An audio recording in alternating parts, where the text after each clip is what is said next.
کہ اس عورت سے اس کے اس گناہ کے بارے میں کبھی باز پرس نہیں ہوگی، جس طرح ادا شدہ قرض کے بارے میں کبھی باز پرس نہیں ہوتی۔ اور حضرت علی رضی اللہ تعالیٰ عنہ کے اس ارشاد کی دلیل حضرت عبادہ بن صامت رضی اللہ تعالیٰ عنہ کی یہ حدیث ہے، جس میں وہ کہتے ہیں کہ ہم رسول اللہ صلی اللہ علیہ وآلہ وسلم کے ساتھ ایک مجلس میں تھے۔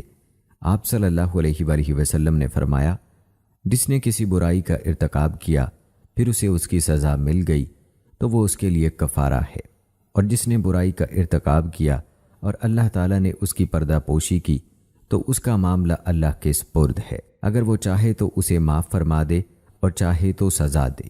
حضرت علی رضی اللہ تعالیٰ عنہ فرماتے ہیں، کوئی شخص ایسا نہیں کہ میں نے اس پر حد قائم کی ہو، نتیجتاً وہ مر گیا ہو اور میں اس پر افسوس کروں۔ ہاں، شراب نوشی کی حد قائم کرنے پر اگر کوئی مر جائے تو میں اس کی دیت ادا کروں گا، کیونکہ یہ سزا نبی اکرم صلی اللہ علیہ وآلہ وسلم نے مقرر نہیں فرمائی۔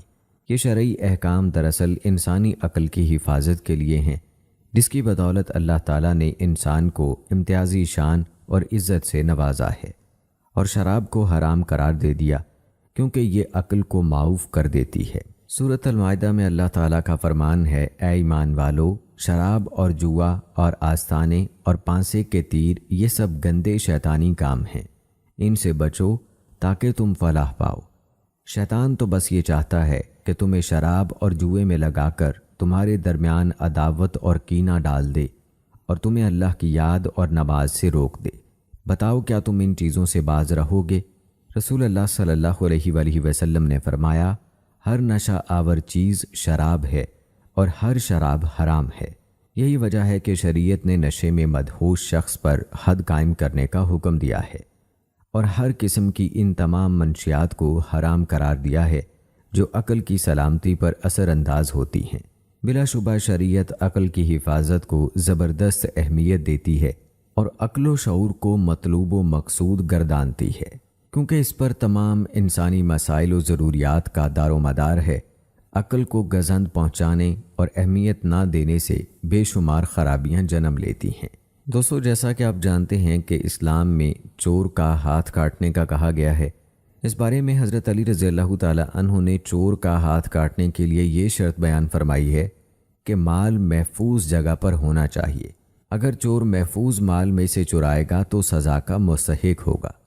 حضرت علی رضی اللہ تعالیٰ عنہ نے فرمایا، چور کا ہاتھ اس وقت تک نہ کاٹا جائے جب تک وہ گھر سے مال نکال کر باہر نہ لے جائے۔ حضرت علی رضی اللہ تعالیٰ عنہ کے نزدیک اس چور کا ہاتھ نہیں کاٹا جائے گا جس نے ایسے مال میں سے چوری کی جس میں اس کی ملکیت کا کوئی حصہ ہو۔ اکرمہ بن خالد کہتے ہیں کہ حضرت علی رضی اللہ تعالیٰ عنہ چور کا ہاتھ اس وقت تک نہیں کاٹتے تھے جب تک گواہ گواہی نہ دے دیں۔ وہ چوری کے ملزم کو قید میں ڈال دیتے تھے، جب گواہ گواہی دے دیتے تو ہاتھ کاٹ دیتے تھے۔ اگر گواہ پیچھے ہٹ جاتے تو حضرت علی رضی اللہ تعالیٰ عنہ ملزم کو چھوڑ دیتے تھے۔ ایک مرتبہ ان کے پاس ایک چور لایا گیا، آپ نے اسے قید کر دیا۔ دوسرے دن اسے اور دونوں گواہوں کو بلایا تو کسی نے کہا کہ دونوں میں سے ایک گواہ غائب ہو گیا ہے۔ اس پر آپ نے چور کو چھوڑ دیا، اس کا ہاتھ نہیں کاٹا۔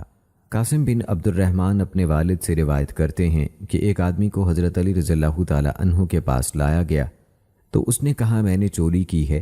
آپ رضی اللہ تعالیٰ عنہ نے اسے ڈانٹ ڈپٹ کی اور برا بھلا کہا۔ اس نے پھر کہا، میں نے چوری کی ہے۔ حضرت علی رضی اللہ تعالیٰ عنہ نے حکم دیا کہ اس نے 2 مرتبہ اقرار کیا ہے، اس لیے اس کا ہاتھ کاٹ دو۔ انہوں نے مزید کہا کہ وہ منظر آج بھی میری نگاہوں میں گھوم رہا ہے اور میں چور کا گردن میں لٹکا ہوا ہاتھ دیکھ رہا ہوں۔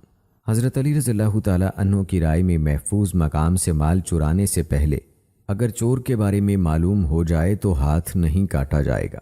حارث حضرت علی رضی اللہ تعالیٰ عنہ سے روایت کرتے ہیں کہ ان کے پاس ایک ایسا آدمی لایا گیا جو نقب لگا رہا تھا اور اسی حال میں رنگے ہاتھوں پکڑا گیا۔ آپ رضی اللہ تعالیٰ عنہ نے اس کا ہاتھ نہیں کاٹا، اور ایک روایت میں یہ الفاظ ہیں کہ آپ نے اسے بطور تعزیر صرف چند کوڑے مارے۔ ابن المنظر نے حضرت علی رضی اللہ تعالیٰ عنہ سے یہ بات نقل کی ہے کہ جو شخص چوری کرے اس کا دایاں ہاتھ کاٹا جائے، دوسری مرتبہ پھر چوری کرے تو اس کا بایاں پاؤں کاٹ دیا جائے، پھر اگر تیسری اور چوتھی بار چوری کرے تو اسے تعزیری سزا دی جائے، اس کا دوسرا ہاتھ یا دوسرا پاؤں نہیں کاٹا جائے گا۔ عبداللہ بن سلمہ کہتے ہیں کہ حضرت علی رضی اللہ تعالیٰ عنہ کے پاس ایک چور لایا گیا تو انہوں نے اس کا ہاتھ کاٹنے کا حکم دیا۔ اس نے دوبارہ چوری کی تو اسے پھر لایا گیا، انہوں نے اس کا بایاں پاؤں کاٹنے کا حکم دیا۔ اس نے تیسری دفعہ چوری کی تو تیسری بار آپ کے پاس لایا گیا۔ آپ رضی اللہ تعالیٰ عنہ نے فرمایا، کیا میں اس کا دوسرا ہاتھ بھی کاٹنے کا حکم دوں؟ پھر وہ کس طرح طہارت حاصل کرے گا، کس طرح کھائے گا اور کس طرح پیے گا؟ پھر فرمایا، اگر میں اس کا دوسرا پاؤں کاٹنے کا حکم دوں تو وہ کیسے چل سکے گا؟ مجھے اللہ تعالیٰ سے حیا آتی ہے۔ راوی کہتے ہیں کہ پھر سیدنا علی رضی اللہ تعالیٰ عنہ نے اسے سزا دی اور ہمیشہ کے لیے قید کر دیا۔ حضرت علی رضی اللہ تعالیٰ عنہ کے نزدیک ایک مستحب صورت یہ ہے کہ چور کا ہاتھ کاٹنے کے بعد داغ دیا جائے اور جس ہاتھ پر چوری کی حد لاگو کی گئی ہے اسے اس کی گردن میں لٹکا دیا جائے۔ حجیہ ابن عدی سے روایت ہے کہ حضرت علی رضی اللہ تعالیٰ عنہ چور کا ہاتھ کاٹ دیتے تھے، پھر اسے داغنے کا حکم دیتے تھے اور پھر قید میں ڈال دیتے تھے۔ جب چور کا زخم ٹھیک ہو جاتا تو اسے قید سے بلا بھیجتے اور ارشاد فرماتے، اپنا ہاتھ اوپر اللہ کی طرف بلند کرو۔ وہ اونچا کر لیتا تو دریافت فرماتے، بتاؤ کس نے تمہارا ہاتھ کاٹا؟ وہ کہتا، علی رضی اللہ تعالیٰ عنہ نے۔ تو فرماتے، کس وجہ سے؟ وہ کہتا، میں نے چوری کی ہے۔ یہ سن کر حضرت علی رضی اللہ تعالیٰ عنہ سوئے فلک دیکھتے اور کہتے، اے اللہ گواہ رہنا، اے اللہ گواہ رہنا۔ سیدنا علی رضی اللہ تعالیٰ عنہ ہاتھ داغنے کا حکم اس لیے دیتے تھے تاکہ خون نہ بہنے پائے اور چوری کرنے والا جلد صحت یاب ہو جائے۔ علاوہ ازیں وہ زخم کے بدن میں سرایت کر جانے یا جان تلف ہو جانے کے خوف سے مجرم کو بچانے کے لیے داغنے کا حکم دیتے تھے۔ شریعت اسلامیہ کے مقاصد میں لوگوں کے مال کی حفاظت ترجیحی طور پر شامل ہے، جو ان کی زندگی قائم رکھنے کا ایک اہم سبب ہے۔ اسلام نے ہر اس سبب اور وسیلے کو حرام قرار دیا ہے جس کی بدولت شرعی حق کے بغیر کسی کا مال لیا جائے، چوری کو حرام کر دیا ہے، اور جس پر یہ جرم ثابت ہو جائے اس پر حد کا نفاذ واجب ٹھہرایا ہے۔ اللہ تعالیٰ کا فرمان ہے، سورۃ المائدہ میں اللہ کا فرمان ہے جس کا ترجمہ ہے، اور چور چاہے عورت ہو یا مرد دونوں کے ہاتھ کاٹ دو، یہ ان کی کمائی کا بدلہ اور اللہ کی طرف سے عبرتناک سزا ہے۔ تمام خلفائے راشدین شریعت کے یہ احکام التزام سے لاگو کرتے اور ان کے نفاذ کی کڑی نگرانی کرتے رہے۔ دوستو، شریعت اسلامیہ نے قصاص کے جو احکام دیے ہیں وہ نفس انسانی کی حفاظت، قتل ناحق اور خون بہانے کے نتیجے میں پیدا ہونے والی مہلک خرابیوں کو دور کرنے کے لیے ہیں۔ اور اسی طرح دوستو، گواہی دینے والے کی اگر بات کریں تو حضرت علی رضی اللہ تعالیٰ عنہ کی رائے میں گواہی میں غلطی کرنے والا آدمی ممکنہ نقصان کا ذمہ دار ہوگا۔ جس شخص نے کسی کے خلاف حد یا قصاص میں غلط گواہی دی تو وہ کسی عضو یا جان کے تلف ہو جانے پر دیت ادا کرنے کا ذمہ دار ہوگا۔ متعدد سندوں سے حضرت علی رضی اللہ تعالیٰ عنہ سے روایت ہے کہ دو آدمیوں نے ایک شخص کے خلاف چوری کی گواہی دی، چنانچہ اس کا ہاتھ کاٹ دیا گیا۔ دوسرے دن وہ ایک اور شخص کو پکڑ لائے اور کہا، پہلے آدمی کے بارے میں ہم سے غلطی ہو گئی، اصل چور یہ ہے۔ تو انہوں نے دوسرے شخص کے خلاف گواہی کو غلط قرار دیتے ہوئے ان کی گواہی قبول نہیں کی اور پہلے شخص کے ہاتھ کٹنے کی دیت ان گواہوں کے ذمہ ڈال دی۔ ایک اور روایت میں ہے کہ حضرت علی رضی اللہ تعالیٰ عنہ نے ان لوگوں سے فرمایا، اگر تم دونوں نے جانے بوجھے یہ غلط گواہی دی ہوتی تو میں تم دونوں کے ہاتھ کاٹ دیتا۔ پھر انہوں نے دوسرے کے خلاف گواہی کو غلط ٹھہرایا اور پہلے شخص کے ہاتھ کٹنے کی دیت ان کے ذمہ ڈال دی۔ اس میں دلیل یہ ہے کہ وہ لوگ ایک شخص کے عضو کے تلف ہو جانے کا باعث بنے، اور کسی جرم کا باعث بننا اس جرم کی اصل ذمہ داری باعث بننے والے ہی کے سر ڈال دیتا ہے۔ جیسے کسی نے راستے میں کنواں کھودا اور کوئی شخص بے خبری میں اس کنویں میں گر گیا تو اس کا ذمہ دار کنواں کھودنے والا ہی ٹھہرے گا۔ اور دوستو، اگر ایک جماعت یا گروہ غلطی سے کسی قتل میں شریک ہو جائے تو اس جرم کی ذمہ داری اس جماعت کے ہر فرد پر تقسیم ہو جائے گی۔ جس کسی نے سرپرست کی اجازت کے بغیر کسی چھوٹے بچے یا آقا کی اجازت کے بغیر کسی غلام کو کسی کام پر لگایا یا اسے سواری پر سوار کیا اور بعد ازاں وہ مر گیا تو حضرت علی رضی اللہ تعالیٰ عنہ کی رائے میں وہی شخص اس کا ذمہ دار ہے۔ دوستو، اگر کوئی طبیب یا معالج مویشیاں علاج کے ضابطوں اور شرائط کی خلاف ورزی کرے اور کسی انسان یا حیوان کی ہلاکت کا سبب بنے تو اس پر اس کی ذمہ داری عائد ہوگی۔ ضحاک بن مزاحم سے روایت ہے، وہ کہتے ہیں کہ ایک دن حضرت علی رضی اللہ تعالی عنہ نے لوگوں کو خطاب کیا اور فرمایا، اے گروہ اطباء و معالجین حیوانات، تم میں سے جو کسی انسان یا حیوان کا علاج کرے تو پہلے بری و ذمہ ہونے کا معاملہ طے کرے۔ اگر کسی نے علاج کیا اور پیشگی طور پر بری و ذمہ ہونے کا معاملہ طے نہیں کیا اور دوران علاج کوئی ہلاکت واقع ہو گئی تو یہ شخص اس معاملے کا ذمہ دار ٹھہرے گا۔ دوستو، جب کوئی حد قائم کی جائے یا قصاص کے مستحق پر قانون کا نفاذ ہو اور اس دوران وہ مر جائے تو حضرت علی رضی اللہ تعالی عنہ کی رائے میں قصاص لینے والے پر اس کی کوئی ذمہ داری نہیں ہوگی۔ آپ رضی اللہ تعالی عنہ نے فرمایا، جو شخص کتاب اللہ کے حکم سے قصاص نافذ کیے جانے کے نتیجے میں مر گیا اس کی کوئی دیت نہیں۔ مزید فرمایا، جو کسی حد کے نفاذ کے دوران مر گیا تو اس کے مرنے کا سبب حد ہی ہے۔ حدود اللہ میں سے کسی حد کے دوران مرنے والے کی کوئی دیت نہیں ہے۔ انہوں نے یہ بھی فرمایا، اگر کسی شخص پر زنا، چوری یا تہمت کی حد نافذ کی جائے اور اس دوران وہ مر جائے تو اس کی کوئی دیت نہیں۔ اس کی دلیل یہ ہے کہ قصاص واجب ہے اور واجب امر سلامتی کے ساتھ مشروط نہیں ہوتا، لہٰذا اگر اس معاملے میں کسی کوتاہی یا غفلت کا ثبوت نہ ہو تو ادائے دیت کی کوئی ضمانت نہیں۔ دوستو، اسی طرح رہزنی کے بارے میں آپ کو بتاتے چلیں کہ اگر کوئی رہزن نہ کسی کا مال چھینے نہ اس نے کسی کو قتل کیا ہو تو ایسے شخص کو توبہ کرنے تک قید میں رکھا جائے گا۔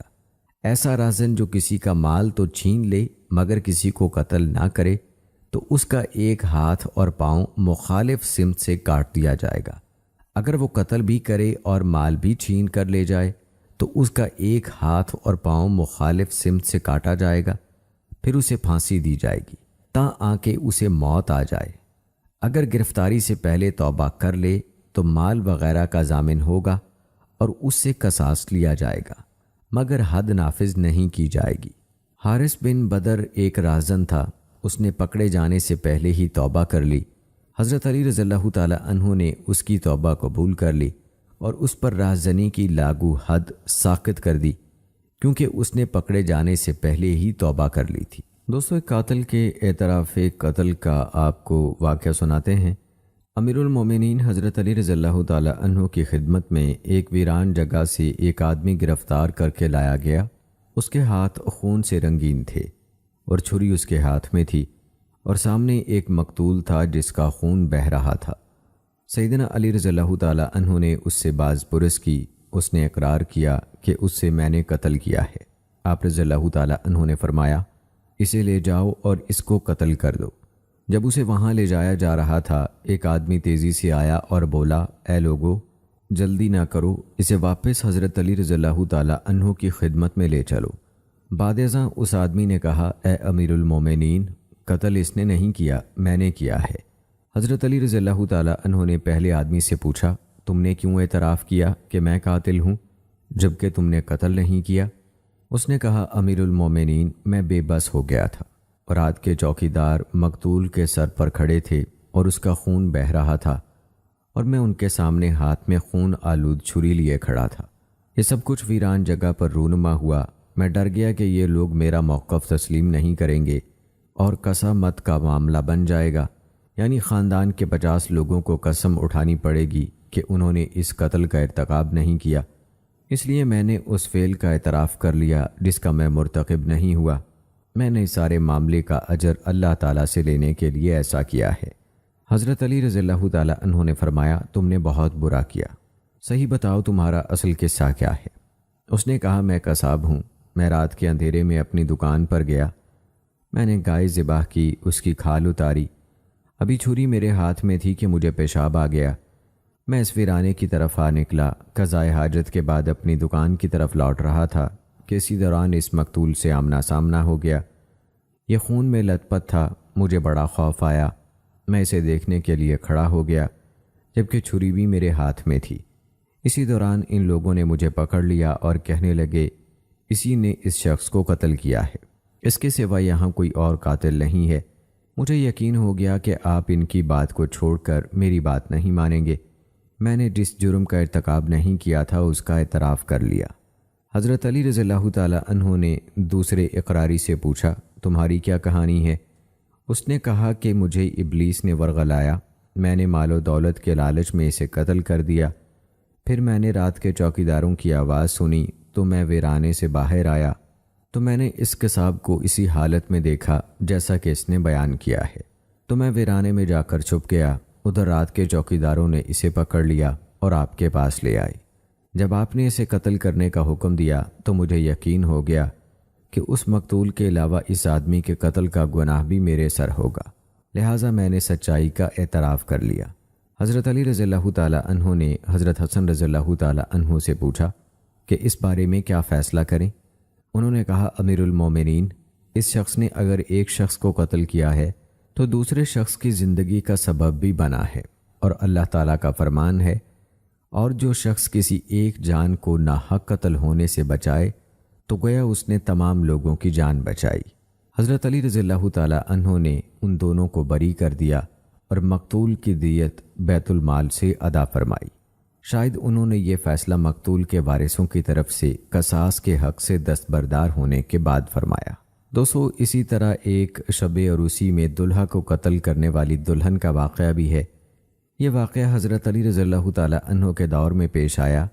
ایک عورت نے اپنے عاشق کی موجودگی میں شب زفاف اپنے خاوند کو قتل کر دیا۔ اسے قصاص میں قتل کرنے کی سزا ہوئی۔ اونٹوں کے متبادل دیت کی ادائیگی اور دیت کیسے ادا ہوگی، اس حوالے سے بھی آپ کو بتاتے چلیں۔ دیت کے معاملے میں اصل بنیاد اونٹوں کی ادائیگی ہے۔ اس کے متبادل ادائیگی کا جواز بھی ہے جبکہ اونٹ مطلوبہ تعداد میں میسر نہ ہوں۔ حضرت علی رضی اللہ تعالی عنہ کا یہی نقطہ نظر ہے۔ عامر حضرت علی رضی اللہ تعالی عنہ، حضرت عبداللہ اور حضرت زید سے روایت کرتے ہیں، ان سب حضرات نے کہا دیت 100 اونٹ ہے، اور حضرت حسن رضی اللہ تعالی عنہ سے روایت ہے کہ حضرت علی رضی اللہ تعالی عنہ نے دیت میں چاندی کے 12,000 درہم ادا کرنے کا فیصلہ سنایا۔ ادائے دیت کا طریقہ کار کیا ہوگا؟ حضرت علی رضی اللہ تعالی عنہ نے دیت خطا اور شعب العمد میں قاتل کے وارثوں کی ذمہ دیت کی ادائیگی کا حکم دیا ہے، جو 3 سال میں قسطوں میں ادا کی جائے گی، اور اس کی دلیل مغیرہ بن شعبہ رضی اللہ تعالی عنہ کی روایت ہے۔ وہ کہتے ہیں کہ رسول اللہ صلی اللہ علیہ وآلہ وسلم نے دیت کی ادائیگی کے لیے قاتل کے رشتہ داروں کے خلاف فیصلہ دیا، اور قسطوں میں ادائیگی کا مقصد یہ ہے کہ فوری طور پر بیک وقت ادائیگی مشکل ہوگی، اس لیے اسے 3 سال پر تقسیم کیا ہے، کیونکہ اسلام نے آسانی پیدا کرنے کا حکم دیا ہے۔ حضرت علی رضی اللہ تعالی عنہ کے نزدیک اگر کسی کی ریڑھ کی ہڈی توڑ دی جائے اور مضروب شخص جماع کی قوت و صلاحیت سے محروم ہو جائے تو اس کی پوری دیت ہے، یعنی اگر انسان زندہ رہے، مرے نہ، لیکن اس کی کمر کی ہڈی ٹوٹ جائے تو اس کی بھی دیت دینی ہوگی۔ اسی طرح جب کوئی شخص کسی کانے کی آنکھ پھوڑ دے تو اس میں پوری دیت دینی ہوگی، یا کانا شخص قصاص لیتے ہوئے جرم کے مرتکب کی ایک آنکھ پھوڑے اور نصف دیت لے لے۔ اس ضمن میں ابن قدامہ رحمہ اللہ نے حضرت علی رضی اللہ تعالی عنہ کا یہ نقطہ نظر بیان کیا ہے کہ کانے کی آنکھ دیکھنے کی ضرورت پوری ہونے کے لحاظ سے بینا شخص کی 2 آنکھوں کے برابر ہے، اسی لیے اس میں کامل دیت کا حکم دیا گیا ہے۔ اسی طرح انگلیوں کی دیت کے بارے میں ہے کہ ہر ایک انگلی کی دیت پوری دیت کا 10واں حصہ ہے۔ حضرت علی رضی اللہ تعالی عنہ نے اسے 10 اونٹوں کی صورت میں بیان فرمایا ہے۔ عاصم بن زمرہ حضرت علی رضی اللہ تعالی عنہ سے روایت کرتے ہیں کہ انگلیوں میں ہر ایک انگلی میں دیت کا 10واں حصہ ہے، اور ایک روایت میں انگلیوں میں دیت کے 10ویں کا 10واں حصہ ہے۔ امیر المومنین حضرت علی رضی اللہ تعالی عنہ نافرمان کو ادب سکھاتے اور تعزیر کے ذریعے اسے اس کے جرم کی سزا دیتے اس وقت جب اس کے جرم پر حد مترتب نہ ہو، چونکہ گناہ یا جرم پر تعزیر کسی متعین صورت میں نہیں ہوتی، لہذا امیر المومنین حضرت علی رضی اللہ تعالی عنہ کی رائے میں سزا اور گناہ کے درمیان مناسبت کا ہونا ضروری ہے۔ جرم اور مرتکب جرم کے مطابق تعزیر کے وسائل بھی مختلف ہوں گے، جیسے کہ تھپڑ مارنا۔ سیدنا عمر بن خطاب رضی اللہ تعالی عنہ بیت اللہ کا طواف کر رہے تھے اس وقت حضرت علی رضی اللہ تعالی عنہ بھی ان کے ساتھ طواف کر رہے تھے۔ اس دوران ایک آدمی حضرت عمر رضی اللہ تعالی عنہ کے پاس آیا اور کہنے لگا، اے امیر المومنین، علی رضی اللہ تعالی عنہ سے میرا حق لے کر دیجئے۔ انہوں نے پوچھا، کیوں؟ کیا معاملہ ہے؟ اس نے کہا، انہوں نے میری آنکھ پر تھپڑ مارا ہے۔ عمر رضی اللہ تعالی عنہ ٹھہر گئے۔ اتنی دیر میں علی رضی اللہ تعالی عنہ بھی آ گئے۔ حضرت عمر رضی اللہ تعالی عنہ نے ان سے پوچھا، اے ابو الحسن، کیا آپ نے اس آدمی کی آنکھ پر تھپڑ مارا ہے؟ انہوں نے کہا، جی ہاں امیر المومنین۔ انہوں نے پوچھا، کیوں؟ حضرت علی رضی اللہ تعالی عنہ نے بتایا کہ یہ شخص طواف کے دوران مومنوں کی عورتوں کو گھور کر دیکھ رہا تھا۔ حضرت عمر رضی اللہ تعالی عنہ نے فرمایا، اے ابو الحسن، آپ نے بہت اچھا کیا، حد سے کم کوڑے مارنا۔ سیدنا علی رضی اللہ تعالی عنہ اکثر اوقات کوڑے بطور تعزیر مارتے تھے۔ مثلا ایک شاعر جس کا نام نجاشی تھا، اس نے شراب پی اور رمضان میں روزہ نہیں رکھا، اسے شراب کی حد کے کوڑے مارے گئے۔ پھر حضرت علی رضی اللہ تعالی عنہ نے مزید 20 کوڑے مارے اور فرمایا، میں نے تمہیں 20 زائد کوڑے اس لیے مارے ہیں کہ تم نے اللہ کے حضور دلیری کا مظاہرہ کیا اور رمضان میں روزہ نہیں رکھا۔ حضرت علی رضی اللہ تعالی عنہ نے جرم کے مرتکب کو رسوا کیا اور لوگوں کو اس کا حال بتایا، جیسا کہ آپ رضی اللہ تعالی عنہ نے جھوٹی گواہی دینے والے کے ساتھ کیا تھا۔ اس میں معاشرے کے لیے مصلحت کا پہلو ہے تاکہ کوئی شخص جھوٹی گواہی نہ دے اور لوگوں کے حقوق ضائع نہ ہونے پائیں۔ علی بن الحسین سے روایت ہے کہ حضرت علی رضی اللہ تعالی عنہ جب کسی جھوٹے گواہ کی گرفت فرماتے تو اسے اس کے قبیلے میں بھیج دیتے تھے اور فرماتے تھے، یہ جھوٹا گواہ ہے، اسے اچھی طرح پہچان لو، پھر اسے چھوڑ دیتے تھے۔ زید بن علی اپنے والد سے اور وہ اپنے دادا سے اور وہ حضرت علی رضی اللہ تعالی عنہ سے روایت کرتے ہیں کہ انہوں نے جھوٹے گواہ کا مواخذہ کیا، اسے تعزیری سزا دی اور اس کے محلے میں اسے گھمایا اور رسوا کیا اور آئندہ کے لیے اس کی گواہی قبول کرنے سے منع فرما دیا۔ امیر المومنین حضرت علی رضی اللہ تعالی عنہ کبھی قید کی سزا بھی دیتے تھے۔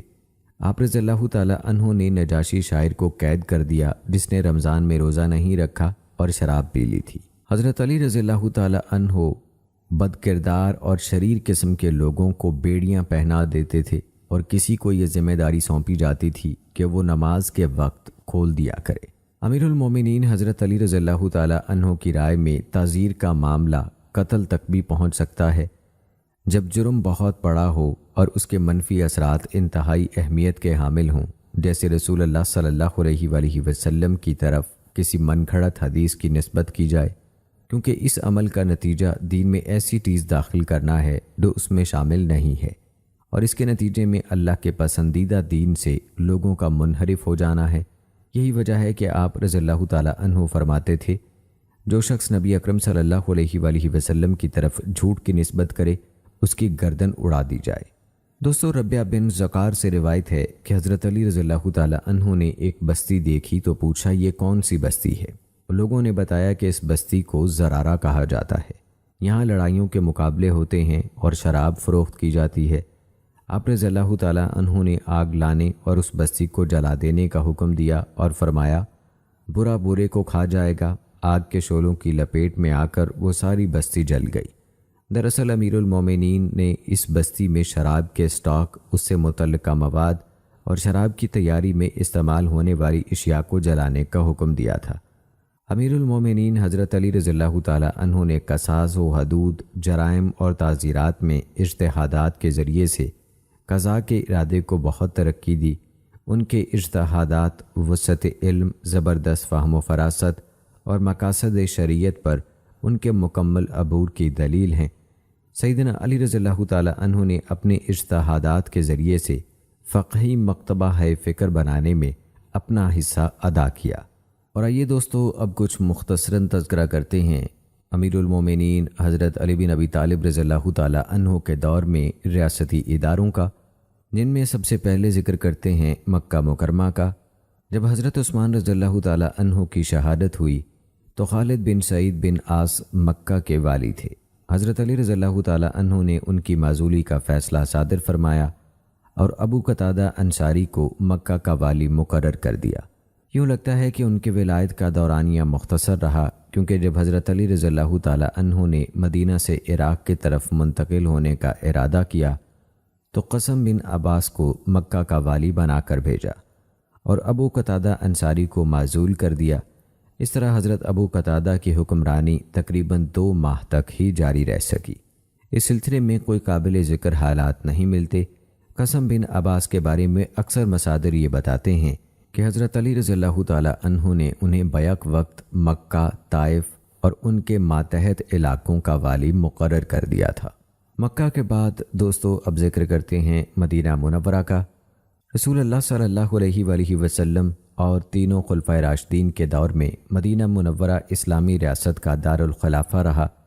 خلیفہ بھی وہیں مقیم رہے اور اپنی موجودگی میں تمام امور مملکت انجام دیتے رہے۔ البتہ سفر کی حالت میں وہ کسی کو نائب بنا دیتے تھے جو ان کی غیر موجودگی میں امور مملکت کے ذمہ دار ہوتے تھے۔ حضرت علی رضی اللہ تعالی عنہ کے خلافت پر مطمئن ہونے کے بعد حالات یکسر بدل گئے۔ شہادت عثمان رضی اللہ تعالی عنہ، خاص طور پر طلحہ، زبیر اور حضرت عائشہ رضی اللہ تعالی عنہم کے عراق کی طرف روانگی کے بعد اور واقعہ جمل سے پہلے ایسے حالات رونما ہوئے کہ امیر المومنین سیدنا علی رضی اللہ تعالی عنہ مدینہ منورہ سے عراق منتقل ہو گئے۔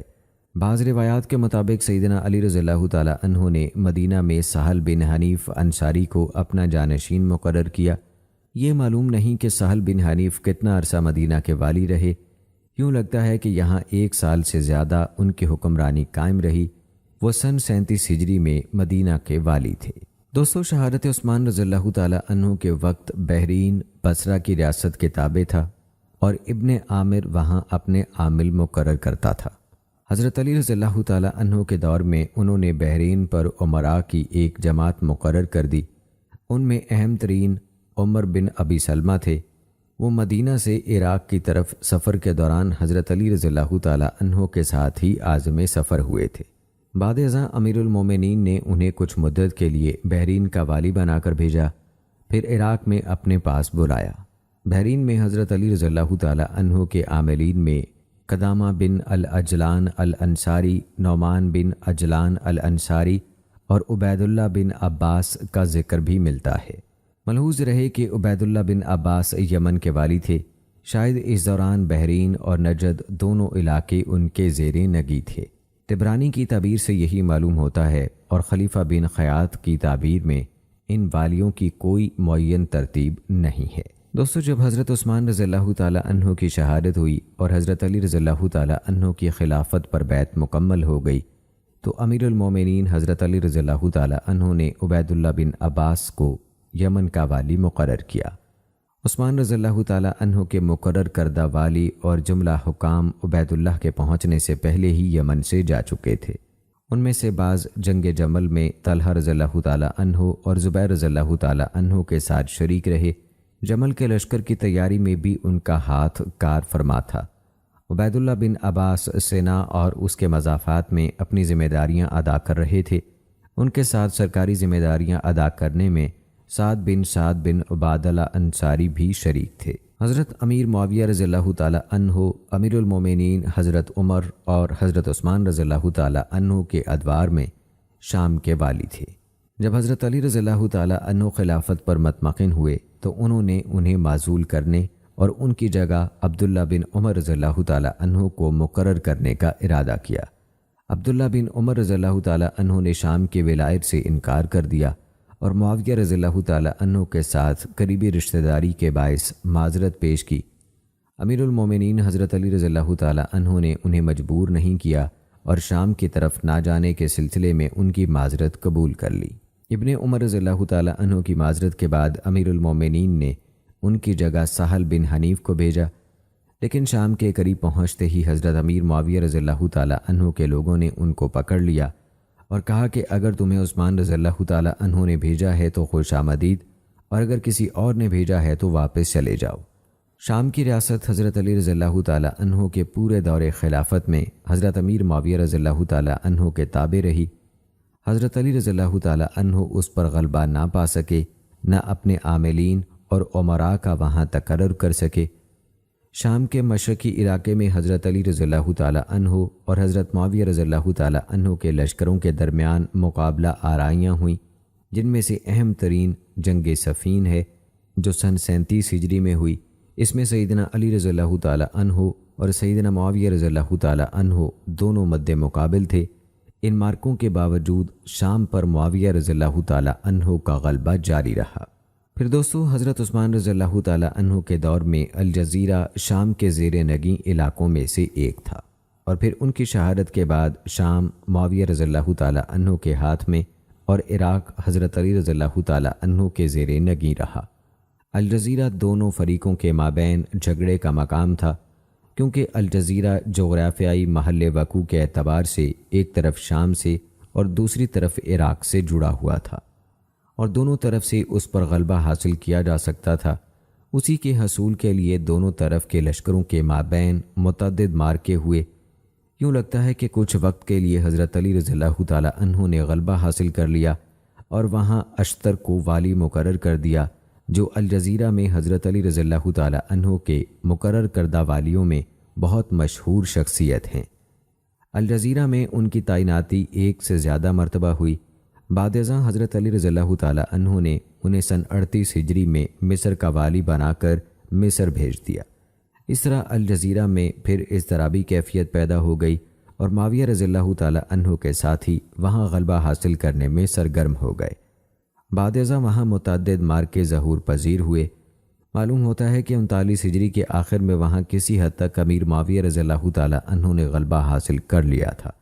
الجزیرہ ان شخصیات کی پناہ گاہ تھی جو حضرت علی رضی اللہ تعالیٰ عنہ اور امیر معاویہ رضی اللہ تعالیٰ عنہ دونوں سے کنارہ کش ہو کر بیٹھ گئے، اور ان حضرات نے اس دوران جب تک نزاع چلتا رہا بیعت نہیں کی۔ شاید کہ اس علاقے کو اختیار کرنے کی ایک وجہ الجزیرہ کا محل وقوع بھی تھا۔ بعض شخصیات کے نام ملتے ہیں جو حضرت علی رضی اللہ تعالیٰ عنہ کی جانب سے الجزیرہ کے والی رہے۔ ان میں شبیب بن عامر اور کمیل بن زیاد شامل ہیں۔ شام کی طرف سے جو لشکر الجزیرہ پر حملہ آور ہوئے، انہیں ان دونوں شخصیات نے روکنے میں بڑا اہم کردار ادا کیا، بلکہ انہوں نے الجزیرہ کی جانب سے شام پر حملے بھی کیے۔ دوستو، اب بات کرتے ہیں مصر کی ریاست کی۔ تو جب حضرت عثمان رضی اللہ تعالیٰ عنہ شہید ہوئے، اس وقت مصر پر محمد بن ابی حذیفہ بطور والی قابض تھے۔ حالانکہ حضرت عثمان رضی اللہ تعالیٰ عنہ نے انہیں وہاں مقرر نہیں کیا تھا۔ شہادت عثمان رضی اللہ تعالیٰ عنہ کے بعد حضرت علی رضی اللہ تعالیٰ عنہ نے انہیں وہاں کچھ عرصے تک برقرار رکھا، لیکن حضرت معاویہ رضی اللہ تعالیٰ عنہ نے وہاں لشکر روانہ کیا، جس نے محمد بن ابی حذیفہ کو گرفتار کیا، جیل میں ڈالا اور پھر قتل کر دیا۔ یہ بھی کہا جاتا ہے کہ حضرت علی رضی اللہ تعالیٰ عنہ نے محمد بن ابی حذیفہ کو مصر کا والی متعین نہیں کیا تھا، بلکہ انہوں نے اسے اس کے حال پر چھوڑ دیا۔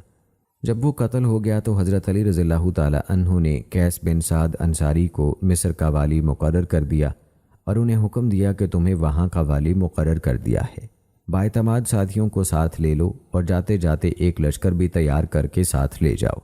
اس طرح تمہارے دشمن پر روب پڑے گا۔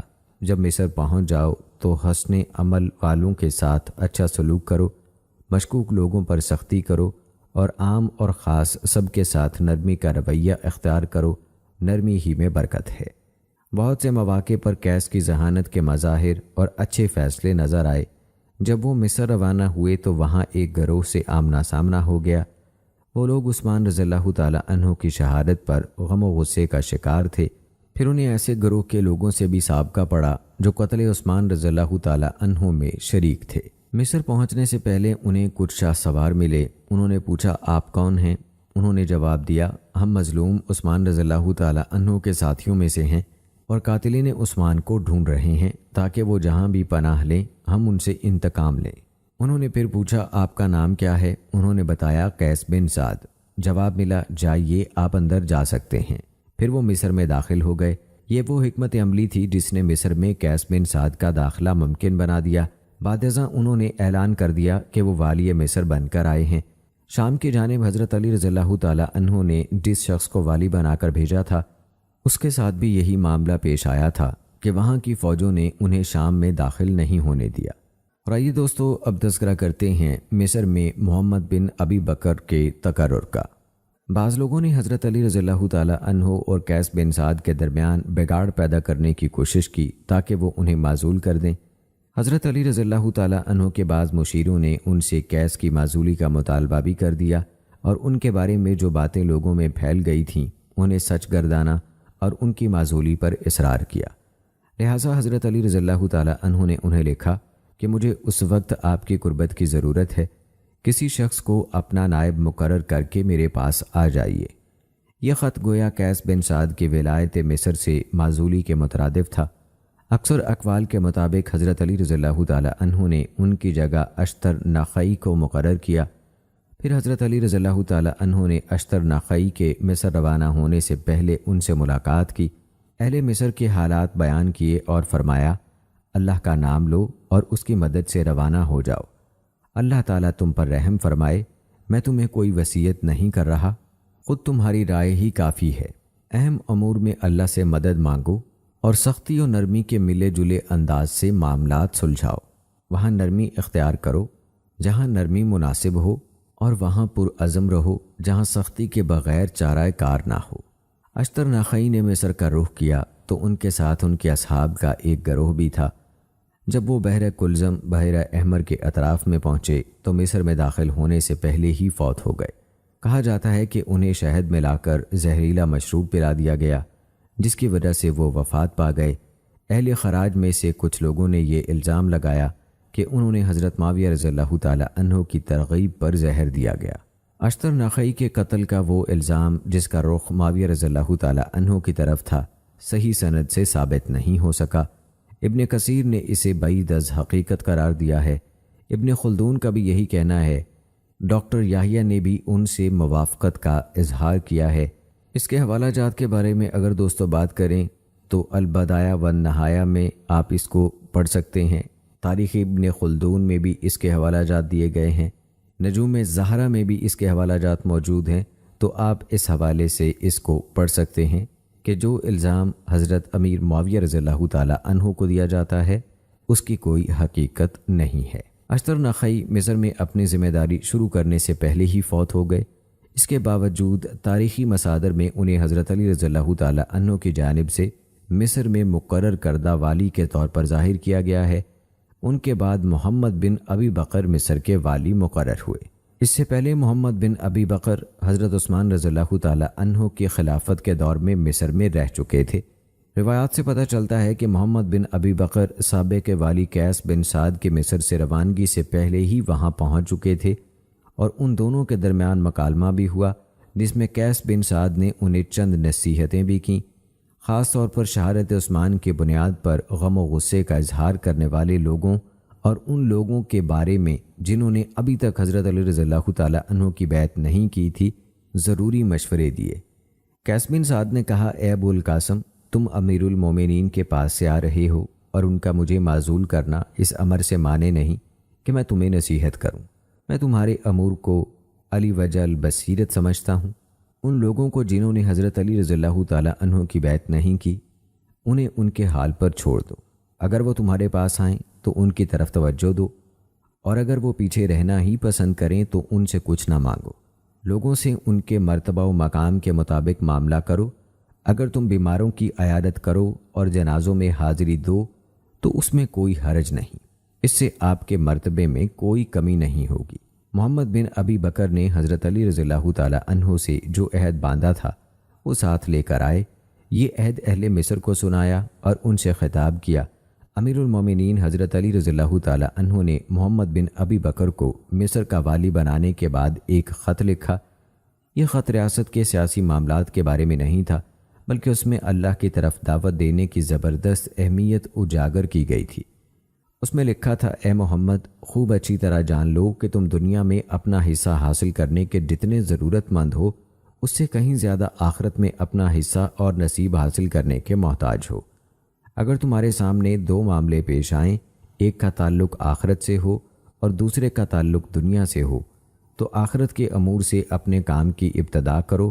خیر و بھلائی کی جانب تمہاری رغبت زیادہ ہو، نیک نیت رہو، بلا شبہ اللہ تعالیٰ بندے کو اس کی نیت کے مطابق عطا کرتا ہے۔ محمد بن ابی بکر نے ریاست کے والی کی ذمہ داریاں نبھانی شروع کر دیں۔ ان کی ذمہ داری کا پہلا سال اطمینان سے گزر گیا، لیکن معاملات میں تبدیلی آنے لگی۔ محمد بن ابی بکر نے قیس بن سعد کی نصیحت پر عمل نہ کیا۔ انہوں نے ان لوگوں کے ساتھ سخت رویہ اختیار کرنا شروع کیا جنہوں نے حضرت علی رضی اللہ تعالی عنہ کی بیعت نہیں کی تھی۔ انہیں خط لکھے کہ وہ بیعت کر لیں۔ جب ان کی طرف سے کوئی مثبت جواب نہیں آیا تو انہوں نے کچھ لوگوں کو یہ حکم دے کر روانہ کیا کہ ان کے مکان گرا دو، انہیں ان کے مال سے محروم کر دو اور انہیں قید میں ڈال دو۔ اس اقدام کا رد عمل ہوا اور ان لوگوں نے محمد بن ابی بکر کے خلاف جنگ کا ماحول پیدا کر دیا۔ پھر حضرت معاویہ رضی اللہ تعالی عنہ نے حضرت عمر بن عاص رضی اللہ تعالی عنہ کی قیادت میں ایک لشکر تیار کیا اور حکم دیا کہ مصر کے خلاف جنگ کرو۔ وہ محمد بن ابی بکر کے مخالفین کے ساتھ مل گئے۔ اس طرح ان کی قوت میں اتنا اضافہ ہوا کہ انہیں 10,000 جنگجوؤں کی کمک مل گئی۔ ان میں مسلمہ بن مخلد اور معاویہ بن خدیج بھی شامل تھے۔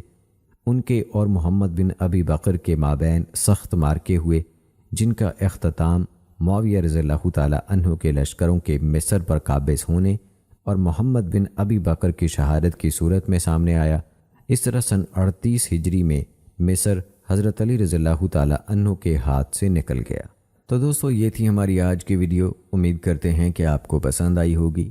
آج کی اس ویڈیو کے متعلق اپنی رائے کا اظہار کمنٹ باکس میں لازمی کیجیے گا۔ مجھے اگلی ویڈیو تک اجازت دیں۔ فی امان اللہ۔